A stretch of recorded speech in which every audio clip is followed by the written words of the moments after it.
Assalamualaikum warahmatullahi wabarakatuh. Ini adalah bagian kedua, bab meyakini kitab-kitab Allah, mencintai Al-Quran.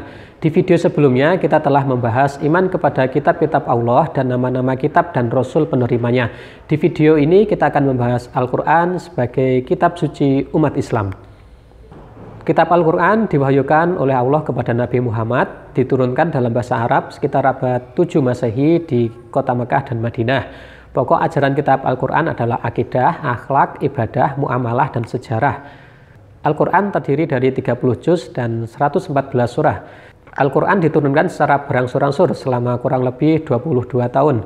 Allah menurunkan dengan cara demikian karena disesuaikan dengan kejadian saat itu, sehingga mudah diterima dan dipahami. Al-Quran dikategorikan surah Makkiyah dan surah Madaniyah. Surah Makkiyah adalah surah yang diturunkan sebelum Nabi Muhammad hijrah ke Madinah. Dan surah Madaniyah, surah-surah yang diturunkan setelah Nabi Muhammad hijrah ke Madinah. Al-Quran terjaga kemurniannya.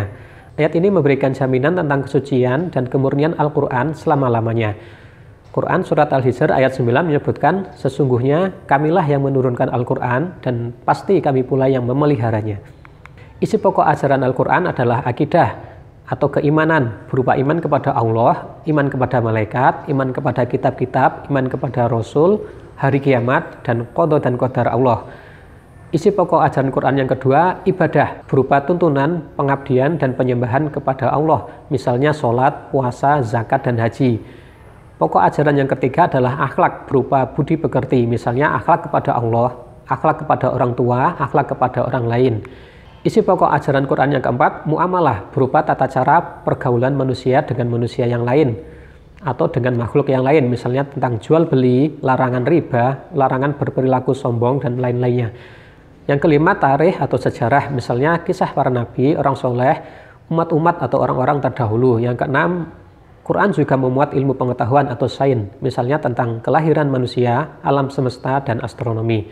Nama lain dari Al-Quran adalah Alkitab atau ketetapan atau tulisan, Az-Zikir atau peringatan, Al-Furqan, pembeda antara yang benar dan yang salah.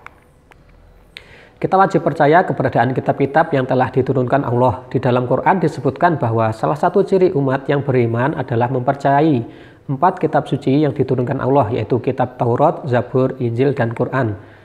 Dan mereka beriman kepada Al-Quran yang diturunkan kepadamu, Muhammad, dan kitab-kitab yang telah diturunkan sebelum engkau.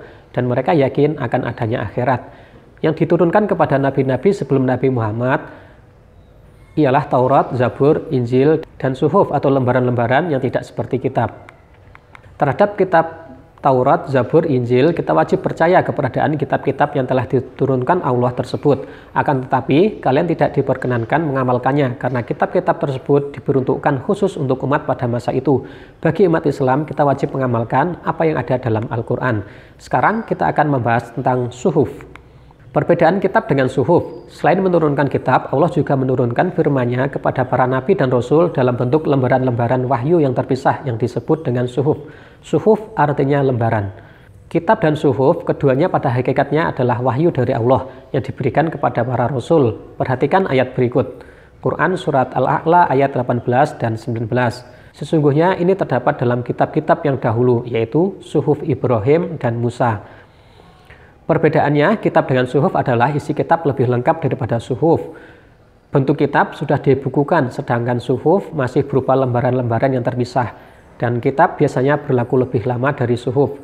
Jumlah suhuf yang diterima para nabi tidak sama. Nabi Adam menerima 10 suhuf, Nabi Musa menerima 10 suhuf sebelum menerima kitab Taurat.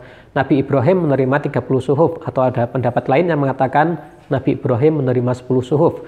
Nabi Idris menerima 30 suhuf, Nabi Ses menerima 50 suhuf. Pendapat lain mengatakan 60 suhuf. Demikian bagian kedua bab meyakini kitab Allah, mencintai Al-Quran. Sampai jumpa. Wassalamualaikum warahmatullahi wabarakatuh.